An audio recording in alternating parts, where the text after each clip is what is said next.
"Ya Gulam, maukah kau mendengar beberapa kalimat yang sangat berguna?" tanya Rasulullah suatu ketika pada seorang pemuda kecil. "Jagalah ajaran-ajaran Allah, niscaya kamu akan mendapatkannya selalu menjagamu. Jagalah larangan-larangan Allah, maka kamu akan mendapatinya selalu dekat di hadapanmu." Pemuda kecil itu termangu di depan Rasulullah. Ia memusatkan perhatian pada setiap patah kata yang keluar dari bibir manusia paling mulia itu. "Kenalilah Allah dalam sukamu, maka Allah akan mengenalimu dalam duka.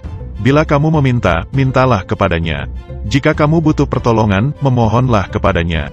Semua hal telah selesai ditulis." Pemuda beruntung itu adalah Abdullah bin Abbas. Ibnu Abbas, begitu ia biasa dipanggil, dalam sehari itu ia menerima banyak ilmu. Bak kata pepatah, sekali dayung 3-4 pulau terlampaui, wejangan Rasulullah saat itu telah memenuhi rasa ingin tahunya. Pelajaran akidah, ilmu dan amal sekaligus ia terima dalam sekali pertemuan. Keakraban dengan Rasulullah sejak kecil membuat Ibnu Abbas tumbuh menjadi seorang lelaki berkepribadian luar biasa. Keikhlasannya seluas padang pasir tempatnya tinggal. Keberanian dan gairah jihadnya sepanas sinar matahari gurun. Kasihnya seperti oase di tengah Sahara. Hidup bersama Rasulullah benar-benar telah membentuk karakter dan sifatnya. Suatu ketika, benaknya dipenuhi rasa ingin tahu yang besar tentang bagaimana cara Rasulullah salat. Malam itu, ia sengaja menginap di rumah bibinya, Maimunah binti Al-Harits, istri Rasulullah. Sepanjang malam ia berjaga, sampai terdengar olehnya Rasulullah bangun untuk menunaikan salat. Ia segera mengambil air untuk bekal wudhu Rasulullah. Di tengah malam buta itu, betapa terkejutnya Rasulullah menemukan Abdullah bin Abbas masih terjaga dan menyediakan air wudhu untuknya. Rasa bangga dan kagum menyatu dalam dada Rasulullah. Beliau menghampiri Ibnu Abbas, dan dengan lembut dielusnya kepala bocah belia itu. "Ya Allah, berikan dia keahlian dalam agamamu, dan ajarilah ia tafsir kitabmu." Demikian doa Rasulullah.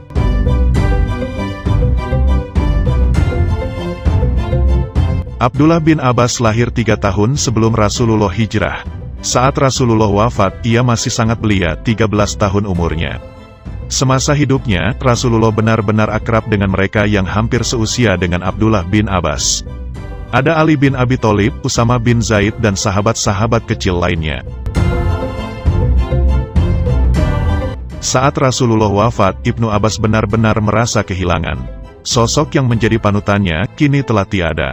Walau demikian, ia tak mau berlama-lama tenggelam dalam kedukaan. Ibnu Abbas segera bangkit dari kedukaan. Meski Rasulullah telah berpulang, semangat jihad tak boleh berkurang. Maka ia pun mulai melakukan perburuan ilmu. Didatanginya para sahabat senior. Ia bertanya pada mereka tentang apa saja yang perlu ditimbanya. Tak hanya itu, ia juga mengajak sahabat-sahabat yang seusia dengannya untuk belajar pula. Tapi sayang, tak banyak yang mengikuti jejak Ibnu Abbas. Mereka merasa tidak yakin, apakah para sahabat senior itu mau memerhatikan mereka yang masih anak-anak. Walau demikian, Ibnu Abbas tak patah arang.